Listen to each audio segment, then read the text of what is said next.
All right, so before we get started, a couple of things that I want to talk about. For this particular pattern that we're using, they have a matching suede trim and suede that they're using for this little holder here.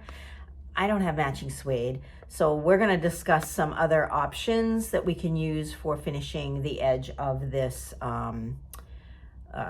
shawl. And the inspiration piece that I saw actually was just simply serged, so that is definitely one of the options that we can do. The other thing I want you to take care of when you're cutting, these are all cut as single pieces, so there's a front, a back, a right side, a left front, a right front, and you need to be careful that it says right front and it's face up. So this is face up. The fabric is face up when you cut it, or else you're going to have, like, especially with this crepe, there's a bumpy edge and a smooth side. I want, to be the bumpy edge up on all of them. I don't want it the other way around.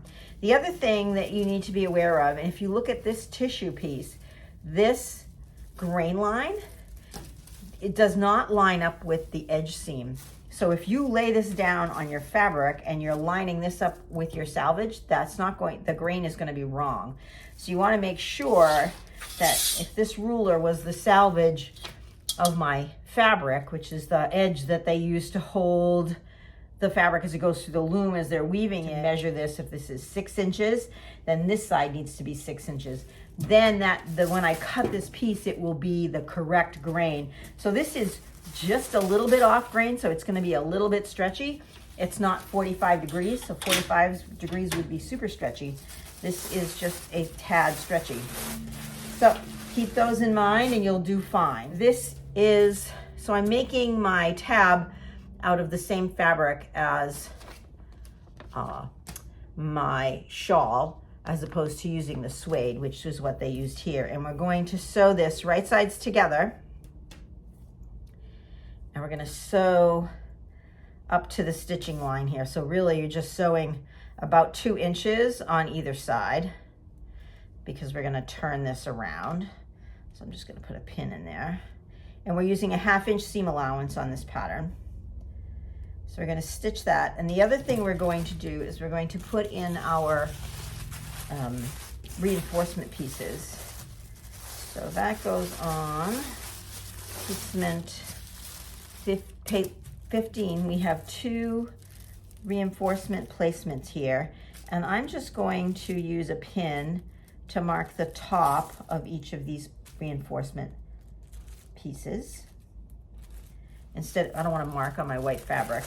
And then I'm going to tip the tissue back and replace where that pin is with another pin. Obviously, if I pull the tissue out, the pins will go away. So, and then I have these 2, I'll show you this direction. So I have these 2 pins here sticking through my tissue, and I'm just going to stick another pin right in there where they are. And now my fabric, the marks have been transferred to my fabric without me marking the fabric with something that that isn't going to wash off. So this is the right side of my fabric. I'm going to flip it over. Now my little sections are marked. I'm going to flip it over. And this is the top of my reinforcement pieces. And again, I just cut them out of the fabric that I'm using. And I'm going to pin them in place based on those marks that I put down. And I'm just going to baste these down. They're here, so when I sew this on the right side, it will help keep the fabric from tearing, which we don't want. So I'll take these marking pins out, and then I'll go back and baste this little square on, and I'm just going to baste all the way around here. I'll baste that on, and that will give us some protection, and then we can take the basting stitches out afterwards when the garment's done, when this is put on and we don't have to see them. So this is actually going to go on like this for our extension to slide through. All right, for our little tab piece, I stitched the ends, right? I stitched it from here to here, on each side, so I left an opening in the middle, And then I flattened it so this seam that I stitched is in the middle, and I sewed across each end. So we're gonna turn this inside right. This fabric, this crepe is a little stretchy. It has a little stretch to it. So now I have this really pretty tab. It's open in the back. I'm gonna press it, and then I'm just gonna hand stitch this closed. And then stitch all the way along each side, very close to the edge. And that will keep it in place, and it will also give it a little structure. So I'll use my edge stitch foot. This is my edge stitch foot. See, it has that tabby bar there, the bar that goes down. And what happens is it's on the sewing machine, so the fabric runs along the edge of that little bar, giving you a really nice even stitch, like at 1/8 of an inch, or maybe even less. So this is a really good little tool. If you don't have one of these, you can use the bar that's on your machine, but check your manual. You should have something that will give you an edge so you can do a really nice finished seam. So here's my piece. I folded it in half and hand stitched this. It doesn't, I can hear you out there saying, oh, hand stitching. It doesn't take that long. It's not that big of a deal. You want to make sure that it's the same width all the way across, especially if it's a contrast, because you'll really see that. And then you can see how fine these stitches are right towards the edge. And you stitch to where that line is on your tissue, that stitching line. You're gonna leave this open because we're gonna stitch this when we attach it to the front. So that's what we're gonna do right now. I have taken my reinforcement pieces and basted them in a little square to the back of my fabric. And now what I want to do is line up, here are my squares. I want to line up my tab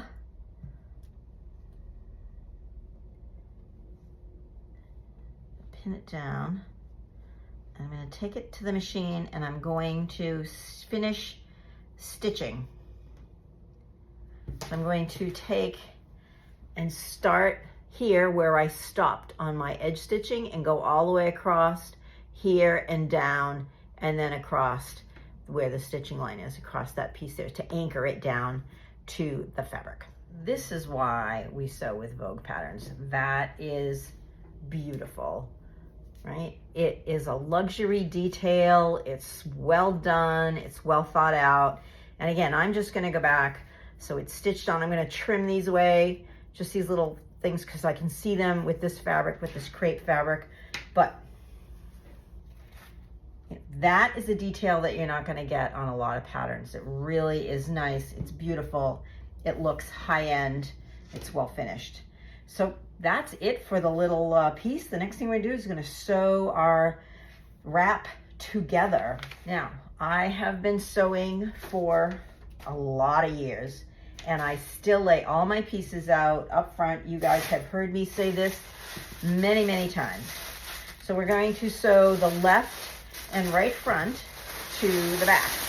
And this pattern has only one right side. Each piece is cut once, like we mentioned before. So this is my back, which, by the way, is not symmetrical, so you can't fold it in half and cut it. You have to cut it as one piece. Trust me, I checked. Let's see, I'm going to sew it this. So I'm going to sew it this way. This is the back neck.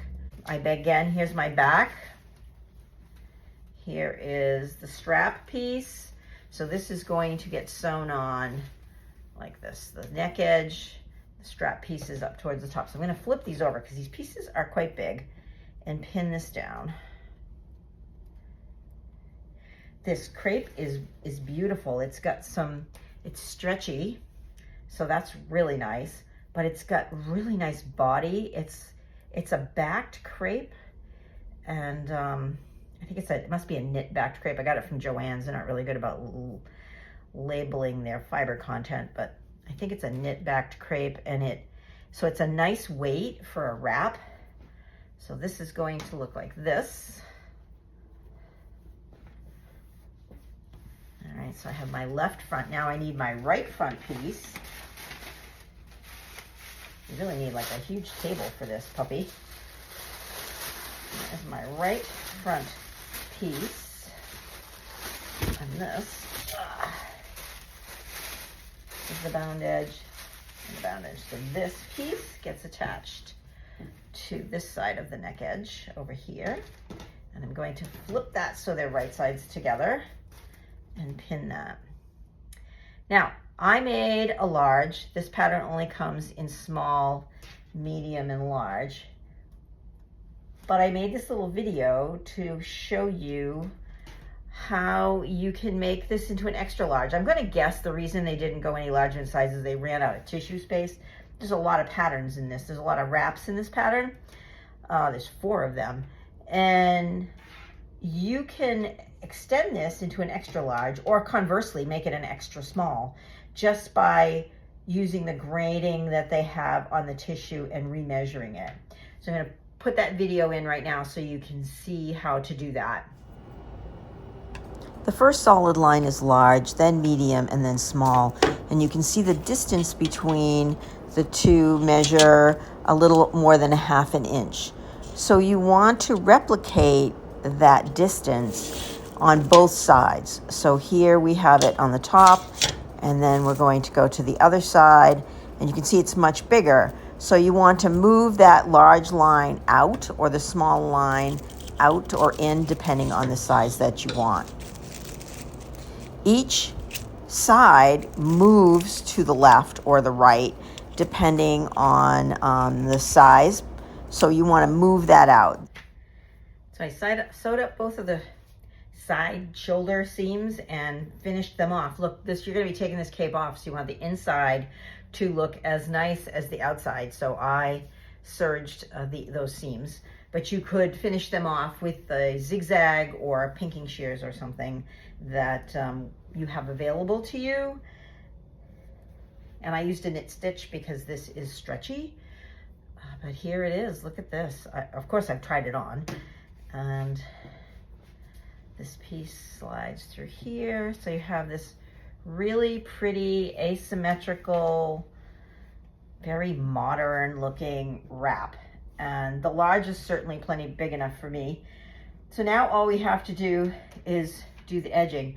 Honestly, the hardest part of this wrap was dealing with these huge pieces. So you have a couple of options for the edging. The inspiration piece that I saw in Positano had, and it's very similar weight fabric. It was more of a knit, had just a matching serging color all the way around the outside edge. So that certainly is easy enough. And if your serger is doing a beautiful job, you know, it will look fine all the way around the edge. That is one option. The other option is to make self-bias binding. I mean, the pattern calls for a suede. If you can find a suede in this color that's a binding, that would be stunning. I don't have that, and I haven't bothered to look for it. So I'm going to use a third option. So bias binding would be a second option. The third option is fold over elastic, and I think that's what I'm going to use. I have this left over, and I believe I have enough to go all the way around. And I think this will kind of give me like a little bit of a Chanel look. And we'll go over, fold over elastic, but it's going to look like that around the edge. So fold over elastic is just, it's elastic, woo, and it has a groove in the middle. And typically it has a shiny side and a matte side, and you can use either side, and you literally fold it on that groove over the edge of your fabric and stitch it down. So if I put a pin in it, it ends up looking like that. You're seeing a lot of designer dresses that have piping or contrasting finishes. It's a very Chanel kind of look in my mind. So I'm going to measure out this fold over elastic, and hopefully I have enough to go all the way around, because there's a long way around.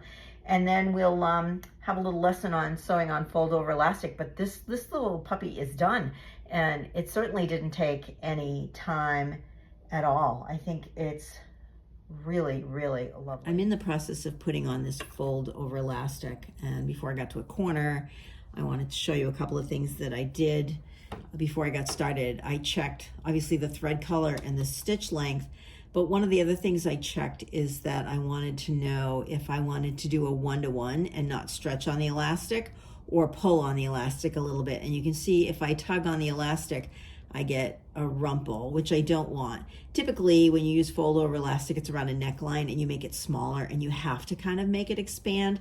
But the goal of that is to make it sit nice. So what I want is a nice flat seam. So I'm not going to pull on the elastic. Also, I'm going around a curve. You have to go very slow. And there is a little lettucing. I'm thinking that will come out with a press and it'll be fine. If not, I'm not entirely mad at it. But here's the thing. If you put on a trim like this, that's such a stark contrast, and you decide you don't like it, just cut it off. I mean, you know, you can, we're talking about maybe cutting off a 1/2 inch all the way around. It's not going to make that much difference in the garment unless the garment is like right on the edge of fitting you. And then in that case, that may be a problem. But I'm liking the way this is going. So I have my edge foot on and I'm using the shiny side out of my fold over elastic. And I'm just matching up the edge of my garment to the center fold of the fold over elastic. It's a long process around this cape, has a huge edge.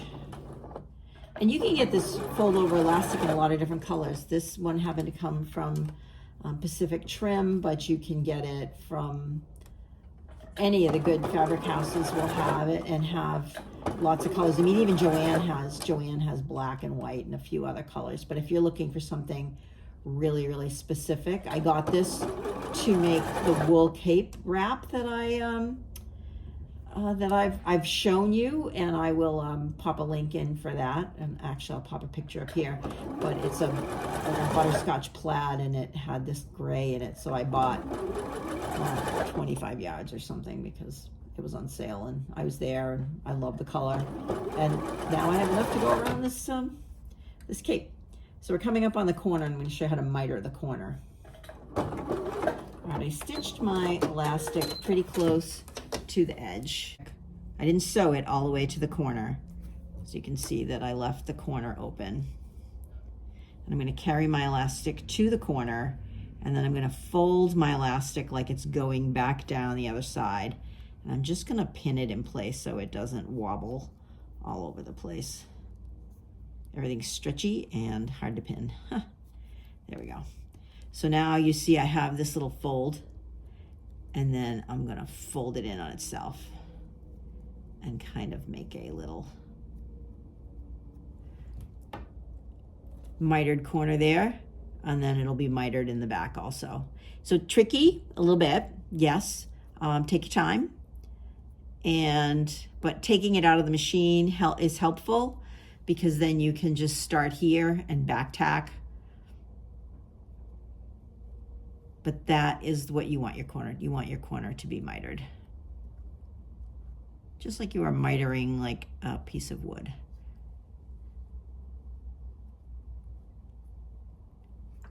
Challenging. If it's super challenging, if it's way too challenging for you, you can do it by hand, just that corner, and then that will ease some of your angst, perhaps. So there's my corner. I'm okay with that. There's the back of it. I'm okay with the way that looks. If it pops out a little bit too much for you, you can run a stitch going this way or across it, but no one's going to be looking at my corners that closely. I'm perfectly happy with that.